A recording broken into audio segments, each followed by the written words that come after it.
Ang Cagayan Valley ang pinakamalawak na rehiyon sa buong bansa kung ang pag-uusapan ay land area. Ito ay may kabuoang 2.9 million hectares na kung saan 478,720 ang agrikultural. Ang lambak ng Cagayan ay binubuo ng 5 lalawigan: Cagayan, Isabela, Nueva Vizcaya, Quirino at Batanes. 3 component cities: Tuguegarao, Kawayan, Ilagan at isang independent city, ang Santiago. Ito ay may 12 districts, 89 municipalities at 2,311 barangays. Sa taong 2020, mayroon itong 3.6 milyong populasyon at 15.83% na poverty incidence.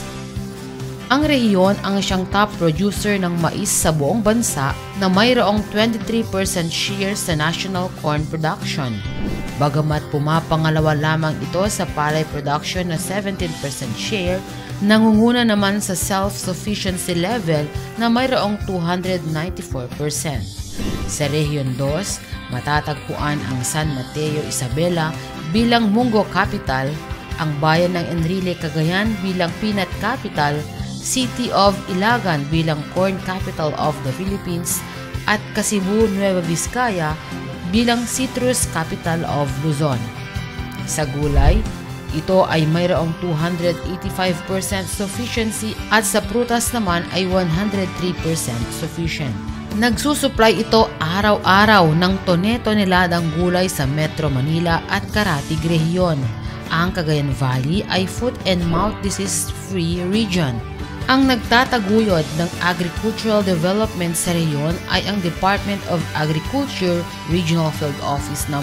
2, ang kauna-unahang ISO certified na DA Regional Office sa bansa. Ang DARFO2 Regional Office ay matatagpuan sa San Gabriel, Tuguegarao City, Cagayan. Ito ay mayroong 7 research centers at experiment stations. Ang Southern Cagayan Research Center na matatagpuan sa Minangan Norte, Igig, Cagayan ay kilala bilang Research and Development Center for Rice Mechanization.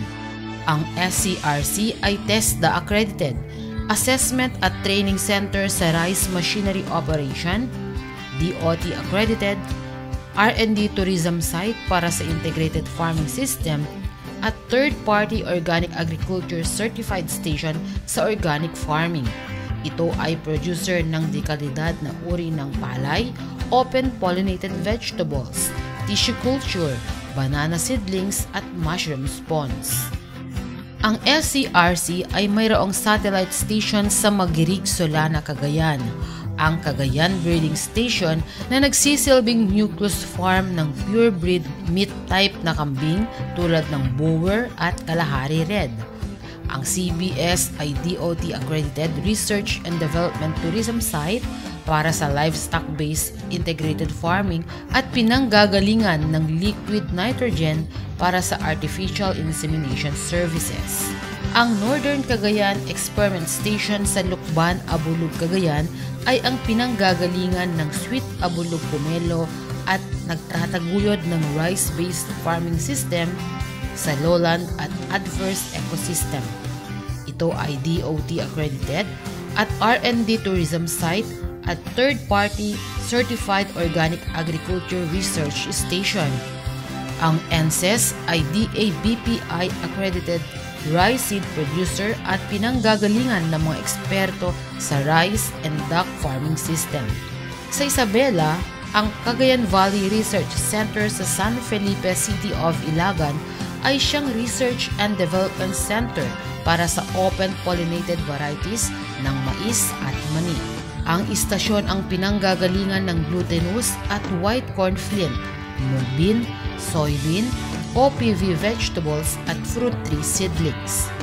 Nagsisilbi rin itong Business Incubation Center para sa cereals at food products processing center.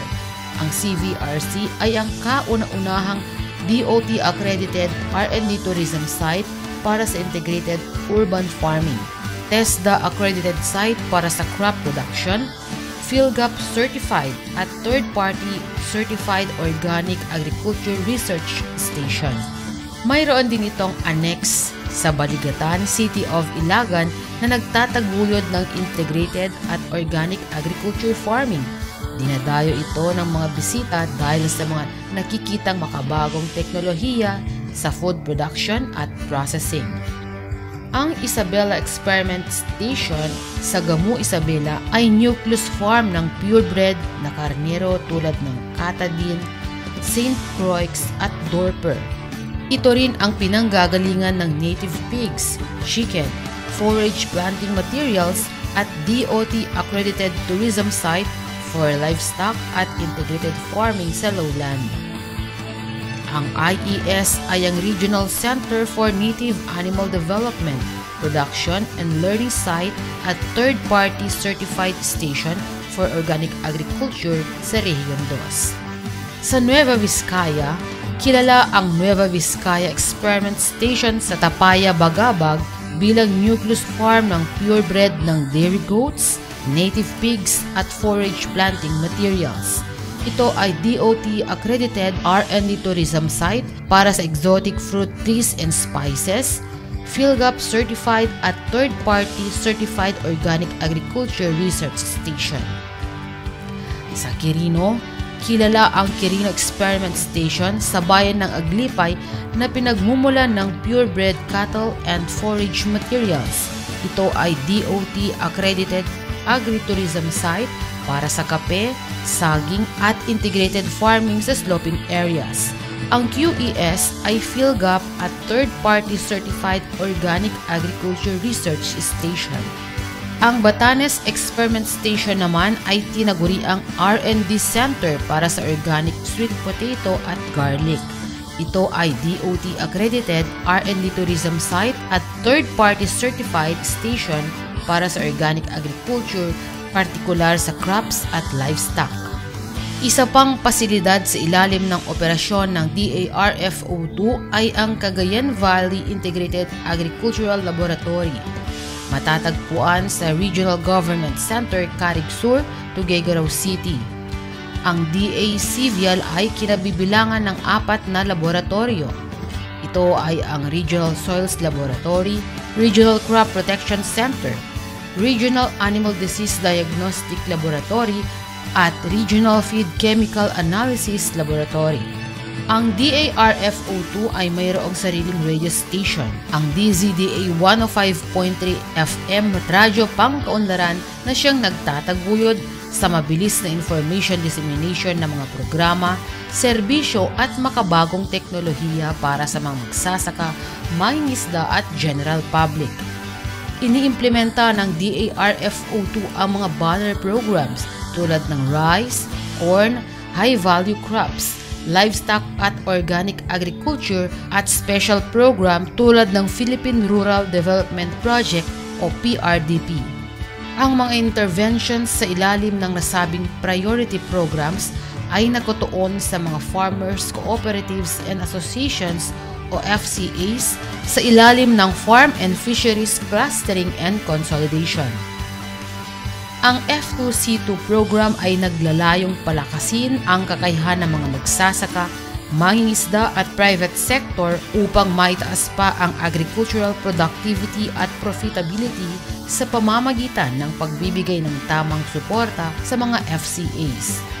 Para maisakatuparan ang matagumpay na implementasyon ng mga nasabing programa, nagbibigay ang DARFO2 ng dekalidad at makabagong binhi ng palay, mais at gulay, improved breeds ng baka, kambing, baboy at manok.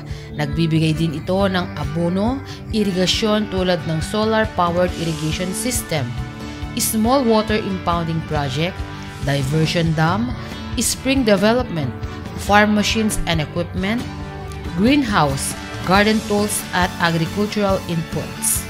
Ilan sa mga serbisyo ay ang pagbibigay ng post-harvest at processing facilities, farm-to-market roads, credit at marketing assistance, soil and grains aflatoxin analysis, animal and pest surveillance and management, technical assistance on good agricultural and animal husbandry practices, forage processing, drugs and biologics. Nagbibigay din ang DARFO2 ng mga serbisyo sa soils and rains aflatoxin analysis, fertilizer inputs para matugunan ang balanced fertilization lalo na sa mga low-yielding areas, at technical assistance sa Good Agricultural Practices Certification and Compliances. Sa PRDP, nagbibigay suporta ang DARPCO2 sa infrastruktura tulad ng kalsada, patubig, makinarya, enterprise development kasama ang value-adding at marketing katuwang ang World Bank, national at local government at pribadong sektor. Sa ilalim ng Rice Tariffication Law, nagbibigay pa rin ang DA ng inbred at hybrid seeds. Sa ilalim ng Rice Competitiveness and Enhancement Fund, patuloy ang pagbibigay ng mga binhi, makinarya, pump and engine sets, urban gardening, transportation and logistics support, livestock at livelihood projects, trainings at extension services. Sa administrasyon ni Pangulong Ferdinand Marcos Jr. na siya ring tumatayong kalihim ng pagsasaka, nabigyan ng prioridad ang sektor ng agrikultura dahil lumobo ang pondo nito sa 184.1 billion pesos sa taong 2023. Sa ilalim ng Philippine Development Plan 2023 to 2028, nais ng Pangulo na ang agriculture, forestry and fisheries sector ay may malaking bahagi sa agri-food system para matugunan ang mga issues sa agrikultura sa pamamagitan ng whole of value chain approach, na ang produksyon ay dapat nakasentro din sa processing, marketing at consumption upang magkaroon ng transformation sa production sectors na magreresulta sa pagkakaroon ng maraming trabaho at produkto at mapataas pa ang kita ng mga magsasaka at mangingisda. Naniniwala ang pamahalaang Marcos na sa susunod na 6 na taon, makakamit ang modernized agriculture and agribusiness sa pamamagitan ng holistic agri-food system measures na mula sa National Agriculture and Fisheries Modernization and Industrialization Plan mula 2021 to 2030. Sa ngayon, mayroon pa ring pagsubok sa sektor ng agrikultura, ngunit patuloy ang kagawaran ng pagsasaka sa pagbibigay ng serbisyo katuwang ang stakeholders at partners sa pamamagitan ng whole of a nation approach upang makamit ang minimithing kaunlaran sa buong bansa. Mabuhay